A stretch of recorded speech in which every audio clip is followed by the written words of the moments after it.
Already কিন্তু সাংলা থেকে বেরিয়ে গেছি, চিৎকুলে তো যেতে পারিনি, আমরা সাংলাতে দুদিন আটকে ছিলাম, খুব বৃষ্টি হচ্ছে। আমরা অনেকটা চলে এসেছি। কিভাবে এসেছি একমাত্র মহাকাল ভগবান মহাদেব ছাড়া, আমরা ছাড়া আমি ভিডিও করতে পারিনি, কেন আমি খুব সাহস পাইনি ভিডিওটা মানে ক্যামেরা এখানে লাগানোর জন্য। আমি বলেছি তুমি কনসেশন দাও, ভিডিও আমি করছি, তোমাকে চাপ নেই কোনো।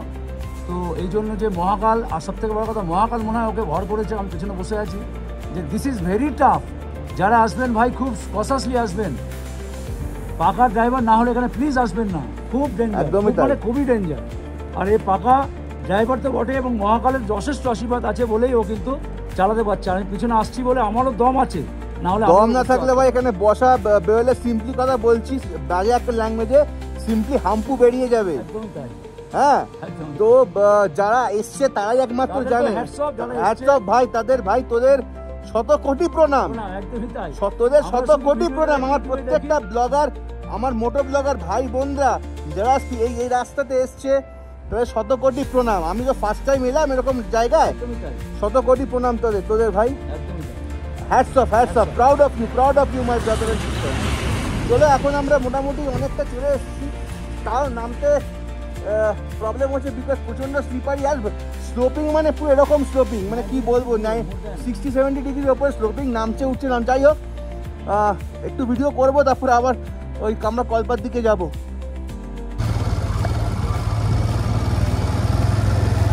ভাই এই রাস্তাতে যারা এসছে তাদের শত কোটি প্রণাম। আমি তো অন্য জায়গায় কোনোদিন যাইনি, তো আমার কোনো আইডিয়া নেই, বাট আমার মনে হয় this is very dangerous road, very dangerous road.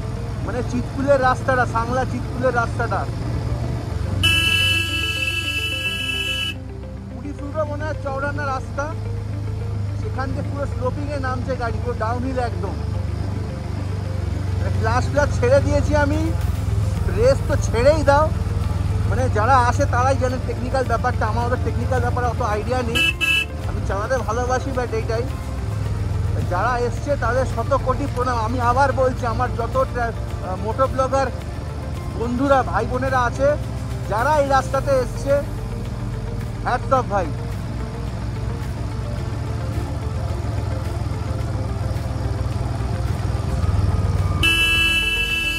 তার মধ্যে আবার বৃষ্টি পড়েছিল, ওরে বাবা।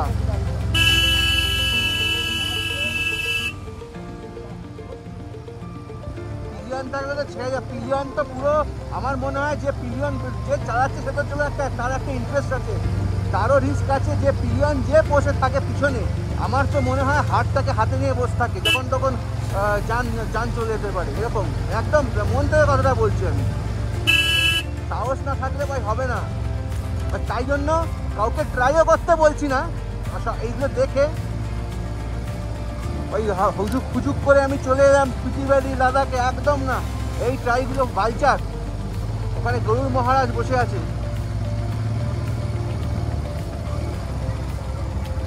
We are now on the way to Kalpa. Namah Parvati Pataya Har Har Mahadev. আমরা হার মানিনি, মানবো না, মানছি না।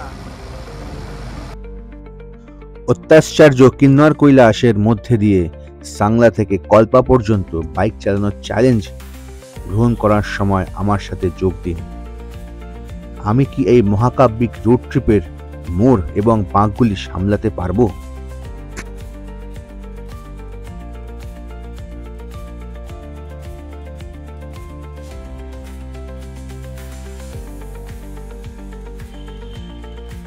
সাংলা থেকে কল্পা যাওয়ার মনোরম পথটি তার মনোমুগ্ধকর প্রাকৃতিক দৃশ্য এবং অন্যান্য সাংস্কৃতিক অভিজ্ঞতার জন্য পরিচিত।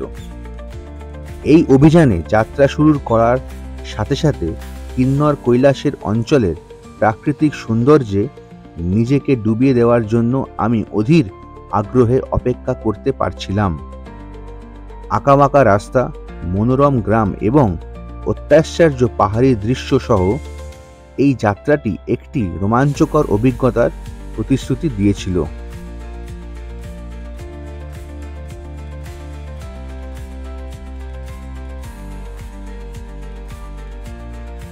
আঁকাবাঁকা রাস্তা দিয়ে যাওয়ার সময় আমার প্রথম চ্যালেঞ্জের মুখোমুখি হলাম।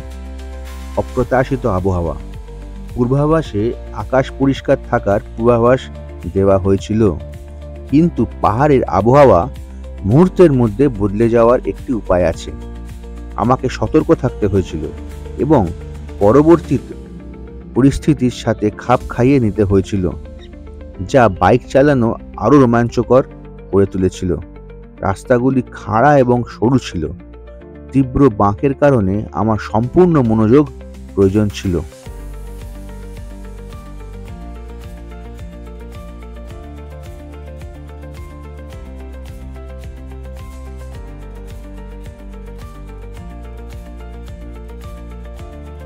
রাস্তাটি ছিল দুর্গম এবং আমার নিরাপত্তা নিশ্চিত করার জন্য আমাকে ধীরে ধীরে বাইক চালাতে হচ্ছিল।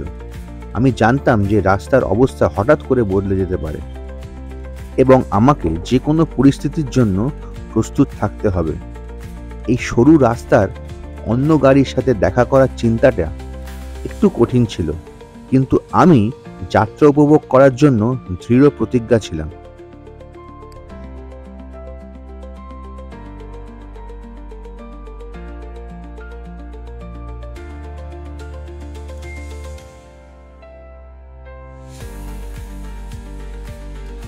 চ্যালেঞ্জ থাকা সত্ত্বেও আমি অত্যাশ্চর্য দৃশ্য উপভোগ করতে এবং স্থানীয় সংস্কৃতির সাথে আত্মস্থ হতে দৃঢ় প্রতিজ্ঞা ছিলাম।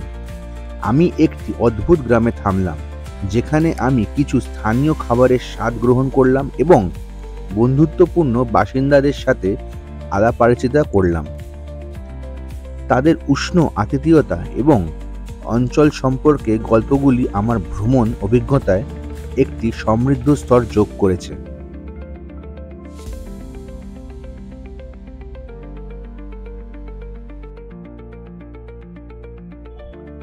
যত উপরে উঠছি, দৃশ্য আরো মনোমুগ্ধকর হয়ে উঠছে।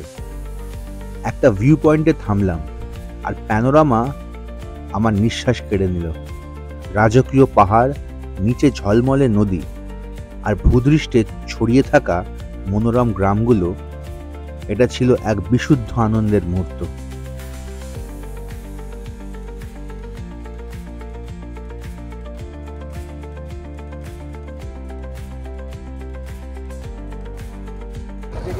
कल्पा यहाँ से कल्पा कल्पा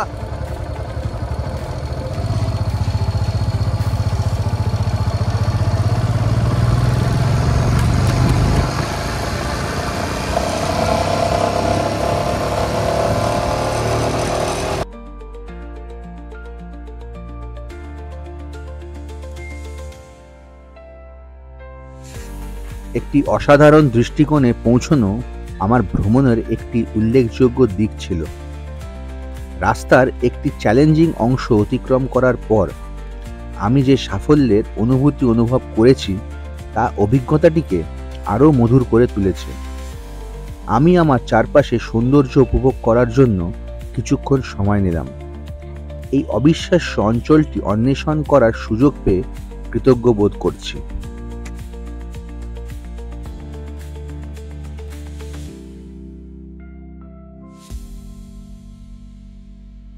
কল্পা সমুদ্রপৃষ্ঠ থেকে 2759 মিটার উচ্চতায়, সিমলা থেকে 260 কিলোমিটার দূরে পুরাতন হিন্দু তিব্বত রোডে অবস্থিত। পূর্বে এটি কিন্নরের জেলা সদর দপ্তর ছিল। জেলা সদর দপ্তর রেকংপ্রিয় থেকে এটি 14 কিলোমিটার এবং আধা ঘন্টার ড্রাইভের দূরত্ব অবস্থিত। এটি ঐতিহ্যবাহী গ্রাম সমস্ত বৈশিষ্ট্য রয়েছে। 19 শতকে ব্রিটিশ গভর্নর জেনারেল লর্ড ডালহাউসির সফরের পর কল্পা জনপ্রিয় লাভ করে।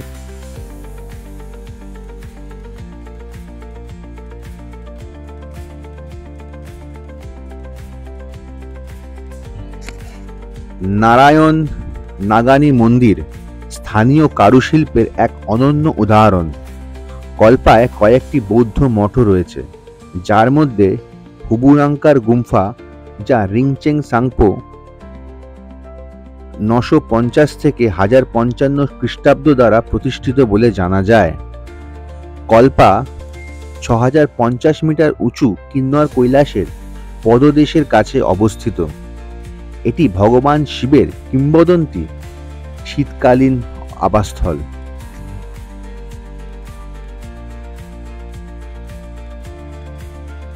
কিন্নর কৈলাস ভগবান শিবের পৌরাণিক আবাসস্থল হিসেবে তার পবিত্র মর্যাদা, 79 ফুট উঁচু প্রাকৃতিক শিবলিঙ্গম, শিলাস্তর গঠন এবং ভক্ত ও অ্যাডভেঞ্চার প্রেমিকদের আকর্ষণ করে। এমন চ্যালেঞ্জিং কিন্তু তীর্থযাত্রীদের জন্য বিখ্যাত। এই অঞ্চলটি তার মনোমুগ্ধকর পাহাড়ি দৃশ্য এবং সমৃদ্ধ স্থানীয় সংস্কৃতির জন্য বিখ্যাত, যা হিন্দু ও বৌদ্ধর প্রভাবকে একত্রিত করে।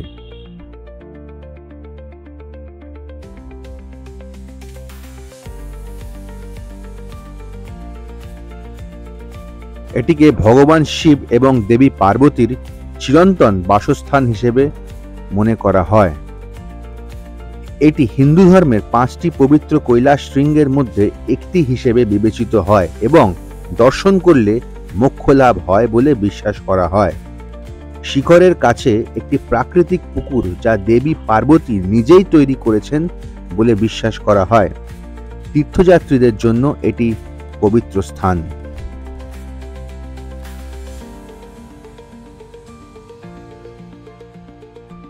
সাংলা থেকে কল্পা পর্যন্ত আমার অভিযান অবিস্মরণীয় মুহূর্তগুলিতে পরিপূর্ণ ছিল। অত্যাশ্চর্য প্রাকৃতিক দৃশ্য থেকে শুরু করে স্থানীয়দের সাথে উষ্ণ সাক্ষাৎ পর্যন্ত, এই যাত্রাটি কিন্নর কৈলাস অঞ্চলের সৌন্দর্য এবং কম ভ্রমণের রাস্তা ধরে যাওয়ার পুরস্কার প্রমাণ ছিল।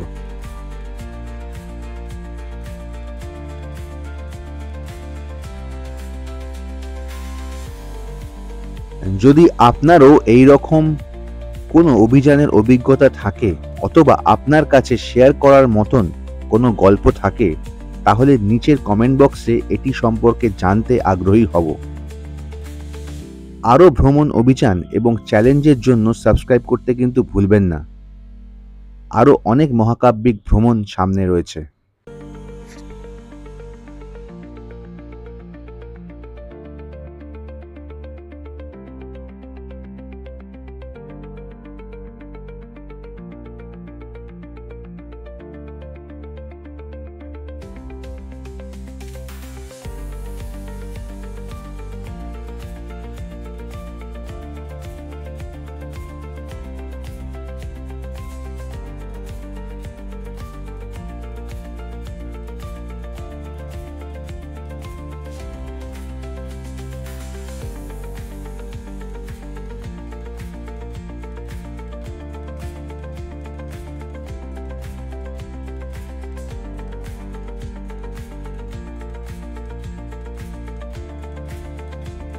আমরা কিন্তু কলপায় চলে এসেছি। কলপাতে কিন্তু আমরা হোটেলও নিয়ে নিয়েছি।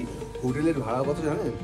মাত্র 1200 টাকা, আর উইথ মাউন্টেন টপ জায়গায় এত সুন্দর হোটেল পাবো আমি ভাবতে পারিনি। লোকে ভাবে অনেক এক্সপেন্সিভ হবে, এই হবে সেই হবে, একদম না। 1200 টাকা আমি রুম পেয়ে গেছি, এত সুন্দর। আর এখান থেকে কি দেখতে পাচ্ছি জানেন? আসুন দেখা, রেনবো তো আছে। আসল হচ্ছে মাউন্ট কৈলাস। এখান থেকে দেখতে পাচ্ছি হচ্ছে মাউন্ট কৈলাস, পুরো ভিউ এখান থেকে পুরো রেঞ্জ দেখা যাচ্ছে। পুরোটাই পুরো কৈলাস, কিন্নর কৈলাস। ওই সাইডে যেখানে মেঘটা হয়েছে ওইটা হচ্ছে তোমার কিন্নর কৈলাসের পিকটা। ওইটা একদম বিউটিফুল, খুব সুন্দর। সামনে একটা রেনবো দেখা যাচ্ছে, just awesome, mind blowing, beautiful.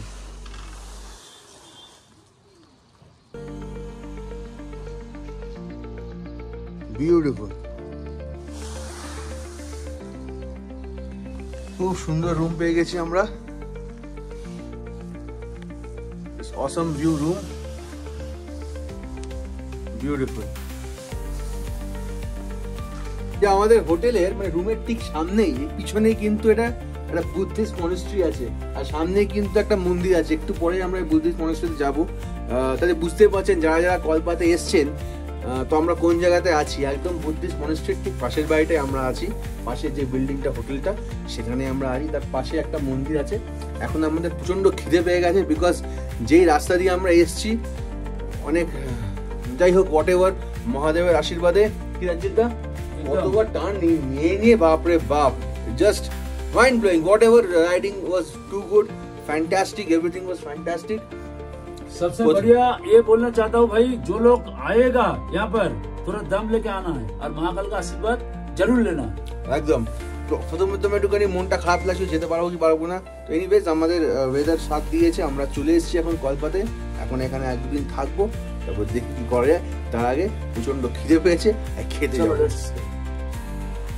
Check in করে আমাদের যে লাগেজ সব কিছু রেখে এখন আমরা যাচ্ছি হচ্ছে খেতে।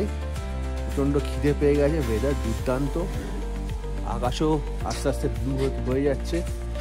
কালকে আমরা পুরো রেঞ্জের মহাদেবের দর্শন ডেফিনেটলি পাবো মহাদেবের দর্শন। এখন এখানে খেতে যাব, খেয়ে তৈরি করে একটুখানি ঘুরবো।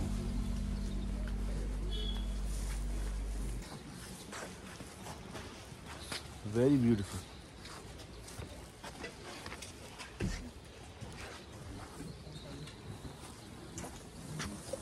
কলকাতা থেকে এসে গেছি। কলকাতাতে এসে হোটেলে চেক ইন করে এখন প্রচণ্ড খিদে পেয়ে গেছে, তাই এসে গেছি এখানে ঠিক আমাদের হোটেলের সামনে একটা সাইড আপ ধাবা। অনেকগুলো এখানে ছোটো ছোটো কফি শপ বা ধাবা আছে। এখানে চলে এসেছি সাইড আপ ধাবাতে সিধু খেতে, কারণ সিধু হচ্ছে হিমাচলের one of the famous dish. আর কোথায় বসে খাচ্ছি জানেন? এই যে আমার পিছনে যে ভিউটা, স্বয়ং মহাদেব বিরাজমান, পুরো কিন্নর কৈলাস রেঞ্জ, তার ঠিক সামনে বসে আমি এখন সিধু খাচ্ছি হিমাচলের কলপাতে বসে। ঠান্ডা, প্রচণ্ড ঠান্ডা, বৃষ্টি কমে গেছে কিন্তু ঠান্ডাটা প্রচণ্ড বেড়ে গেছে। স্বয়ং মহাদেব বিরাজমান, কিন্নর কৈলাস রেঞ্জ, আর সামনেই হচ্ছে কৈলাস পর্বত, যেখানে মহাদেব বিরাজমান। নমঃ পার্বতী পতে, হর হর মহাদেব। इसके लिए आपको पेपर कौन सा है उड़िया, उसको सुनना पड़ेगा। ये एक्सप्रेस ये साल में इसी टाइम पे होता है। क्या मिला? फ्लैट फ्लेज फूलों का त्योहार। अच्छा अच्छा अच्छा। ये जो ब्रह्म कमल जो होता है ना, हाँ हाँ। उसको अभी लाते देवता जी को लगाते एक बार, अच्छा फिर सारे लोग लगाते गाँव वाले। अच्छा। ये जो है ये क्या है? ये जो फ्लावर जो लगाते हैं इसको क्या बोलते हैं आप लोग यहाँ पर भाषा में क्या बोलते हैं? फूल बोलते हैं। हाँ हाँ, फूल फूल। फूल का मतलब? फूल फूल। अच्छा। ये ब्रह्म कमल यहाँ पे मिलता है? यहाँ नहीं मिलता, ऊपर पहाड़ पे मिलता है। हाँ, बाहर में। अच्छा, ये अभी जो ये जो वो बोलते हैं जो एक, अच्छा 6-7 गाँव का। अच्छा, ये कहाँ मिलता है ये फ्लावर? ऊपर चोटियों पे होता है। चोटियों पे? हाँ। कितना ऊंचा? ब्रह्म कमल जो बोलते हैं, ब्रह्म कमल। जहाँ ब्रह्म कमल होता है वही है? वही ये वही है, ब्रह्म कमल का ही त्योहार है ये आजकल। अच्छा, ब्रह्म कमल है। हाँ। लेकिन ये जो फ्लावर जो है क्या ब्रह्म कमल है हाँ, ना? दूसरा कुछ फ्लावर, दूसरा नहीं कुछ नहीं, फ्लावर ही है, वही फ्लावर ही है? वही फ्लावर है। अच्छा।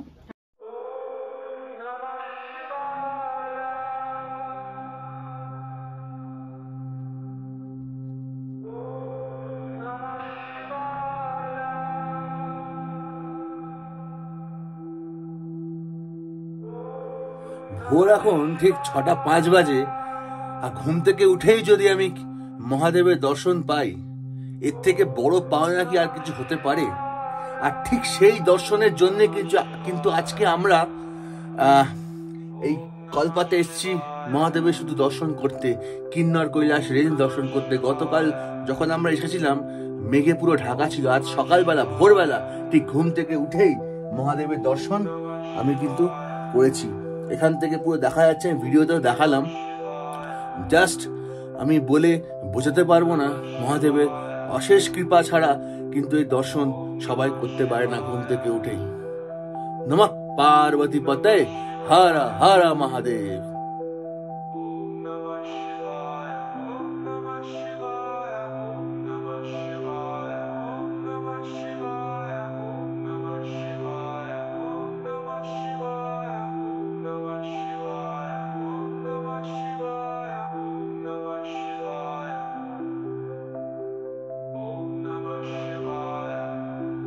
এখন আমরা কলপাতে আছি আর মোটামুটি এখন 7:30 বাজে। আজকে আমাদের কিন্তু কলপা থেকে নাকর দিকে ডেস্টিনেশন।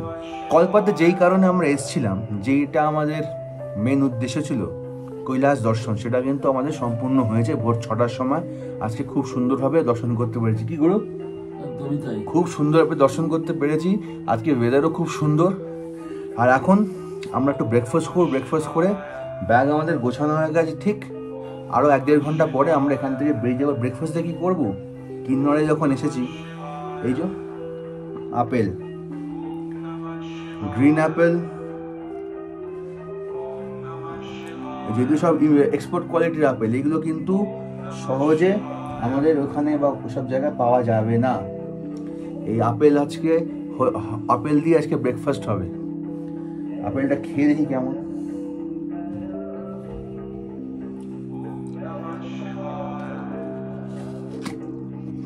ও